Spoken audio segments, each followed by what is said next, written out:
बिस्मिल्लाहिर्रहमानिर्रहीम। अस्सलाम वालेकुम। कंप्यूटेशनल फ़िज़िक्स का ऑनलाइन क्लासेस के अंदर आज हमारा 11वां लेक्चर है। तो आज के लेक्चर में हम देखेंगे कि किस तरह से हमने जो हमारे पास लीनियर अलजेब्रिक इक्वेशंस होती हैं उनको सॉल्व करना है। तो इन इक्वेशन को सॉल्व करने के हमारे पास बेसिकली 3 मेथड्स होते हैं। आई थिंक सो आपने C++ के अंदर भी इसे देखा होगा। तो हम उन तीनों मेथड्स को डिस्कस करें वन बाय वन। और आपके पास पेपर में इसी तरह का क्वेश्चन आता होता है जिसमें कहा गया होता है कि इन इक्वेशंस को उन 3 मेथड से सॉल्व करें, या अगर आपको जस्ट कहा गया है कि इन इक्वेशंस को सॉल्व करें तो फिर आपने क्या करना है कि इनमें से कोई सा भी एक मेथड को इस्तेमाल कर लेना है। मतलब ऐसी सूरत में जब आपको ये नहीं कहा गया कि आप कौन सा मेथड इस्तेमाल करें तो आप कोई सा भी अप्लाई कर सकते हैं। तो पहले हम स्टेटमेंट को देखते हैं। तो स्टेटमेंट है write a MATLAB program to solve the system of linear algebraic equation using the following method. एक मैटलैब प्रोग्राम लिखें जो system of linear algebraic equations को सॉल्व करे फॉलोइंग मेथड्स के थ्रू। और वो मेथड्स हैं left division method, matrix inverse method and Cramer rule. इन तीनों मेथड्स के थ्रू हमने इन इक्वेशंस को सॉल्व करना है। अब आप इक्वेशंस को देख लें, ये हमारे पास लीनियर अलजेब्रिक इक्वेशंस होती हैं। अब ये किसी और फॉर्म में भी आ सकती हैं। बातों का क्वेश्चन इस तरह से आता होता है जैसे यहाँ पे कोफिशिएंट्स 3, 2, -4 इस तरह लिखा हुआ है ना, वहाँ पे जो कोफिशिएंट्स होते हैं वो यूँ R-1, R-2 इस तरह के भी लिखे हुए होते हैं और फिर साथ में उनकी वैल्यूज़ दी हुई होती हैं। लेकिन आपको आइडेंटिफिकेशन होनी चाहिए कि हमारे पास लीनियर अलजेब्रिक इक्वेशंस होती कैसी हैं। तो ये आपके सामने मौजूद हैं कि लीनियर अलजेब्रिक इक्वेशंस किस तरह की होती हैं। तो पहले है left division method. Left division method comparatively सब मेथड से बहुत सिंपल मेथड है हमारा। अब लेफ़्ट डिवीजन मेथड में हमने यूँ समझे कि कोई भी इन तीनों में से हम कोई भी मेथड अप्लाई करेंगे तो सबसे पहला स्टेप हमने ये करना होगा कि इस मैट्रिक्स को रिप्रेजेंट करवाएं अरे की फॉर्म में, इन इक्वेशंस को रिप्रेजेंट करवाएं मैट्रिक्स या फिर अरे की फॉर्म में। तो उससे रिप्रेजेंट करवाने के लिए इनके कोफिशिएंट्स लेने होंगे। वैसे भी जब आप लोग मैथ्स में सॉल्व करते हैं ना तो आप पहले एक मैट्रिक्स लेते होते थे A। इस A मैट्रिक्स के अंदर आप कुछ इस तरह से करते थे, जो आपके पास इन x y z के साथ कोफिशिएंट आए थे उनको लिखते थे। जैसे इधर आ रहा है आपके पास 3, इधर आ रहा है -3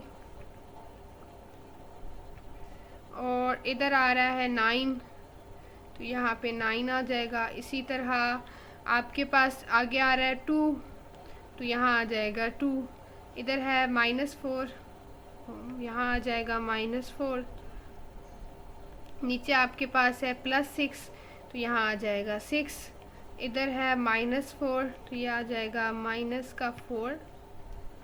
इधर आ जाएगा 3 एंड इधर आ जाएगा 2। ठीक है, तो ये हमारे पास A मैट्रिक्स बन गया। अब इसी को देखते हुए हम B मैट्रिक्स बनाते हैं। तो B मैट्रिक्स हमारे सारे वो वाले एलिमेंट्स इसमें आते होते हैं जो कि आपके इक्वल की राइट साइड पे नज़र आ रहे हैं और ये जिस फॉर्म में है उसी तरतीब में लिखें। 6 -20 और फिर आ गया 12।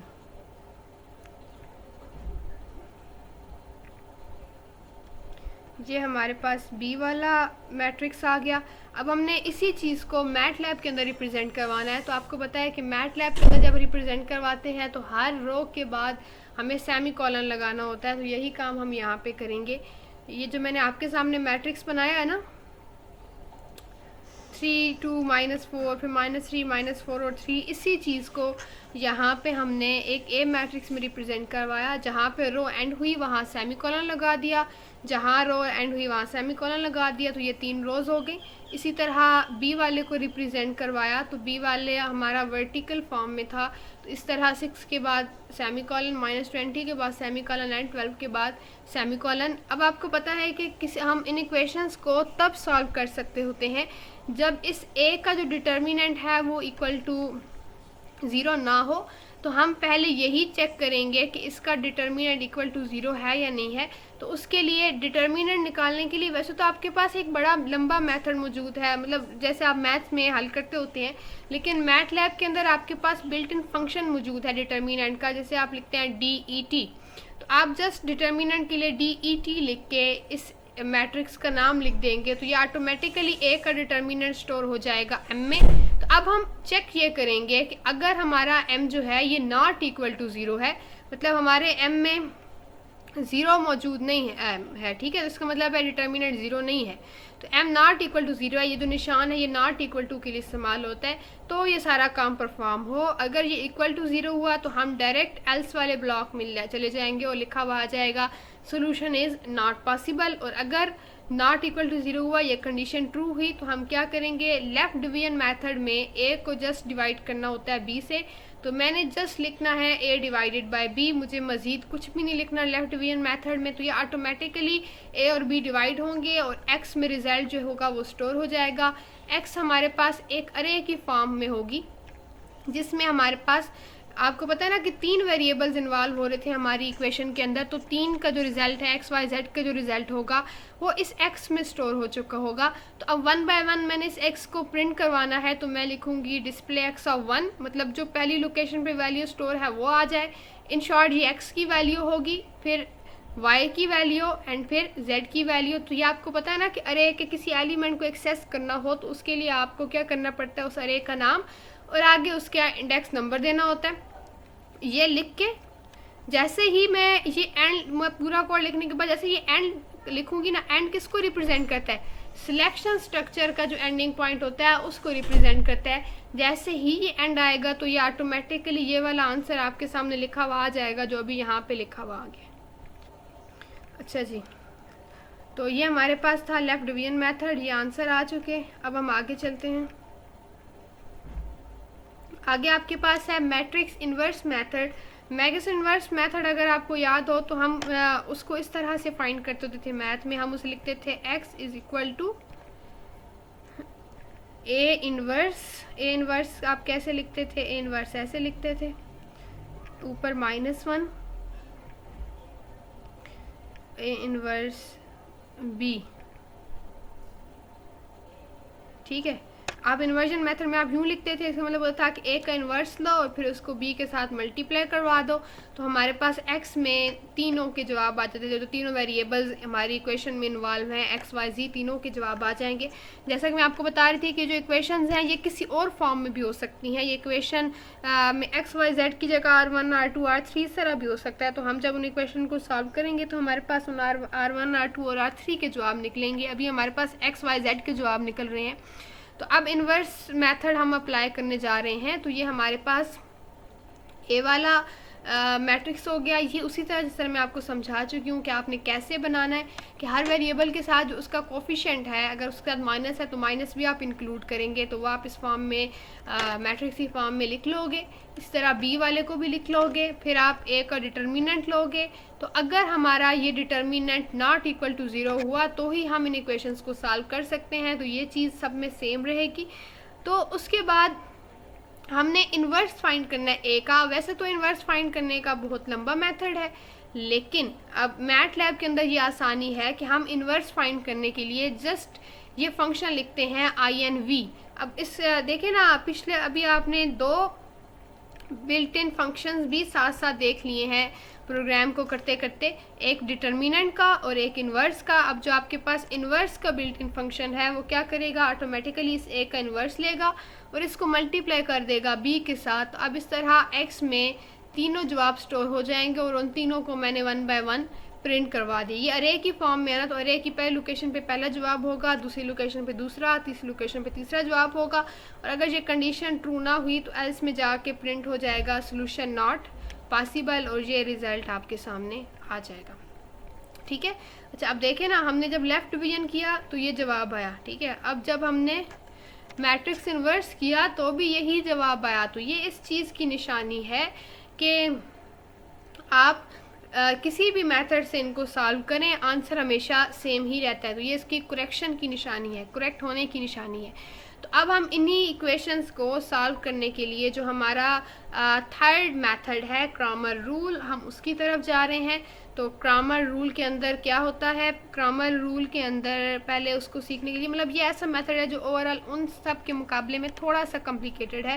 तो ये मैंने क्रॉमर रूल के लिए आपके सामने लिखा। अब ये वाले जो A1 A2 B1 B2 C1 C2 C3 इनको हम ए मैट्रिक्स कह रहे हैं, इसको हम बी मैट्रिक्स कह रहे हैं अपने क्वेश्चंस के अंदर। तो हम इस ए का डिटर्मिनेंट ले रहे थे, तो अगर इसका डिटर्मिनेंट नॉट इक्वल टू 0 हो तो हम सॉल्व करते हैं। तो इसमें आप कैसे सॉल्व करना है, पहले हमने पहली बार करना है एक मैट्रिक्स बनाना है और उस मैट्रिक्स का बेसिकली डिटर्मिनेंट लेना है। और वो मैट्रिक्स बनाना कैसे है कि जो हमारा ए मैट्रिक्स होगा उसके पहले कॉलम की जगह ये बी वाली वैल्यूज़ आ जानी चाहिए, पहले कॉलम की जगह बी वाली वैल्यूज़।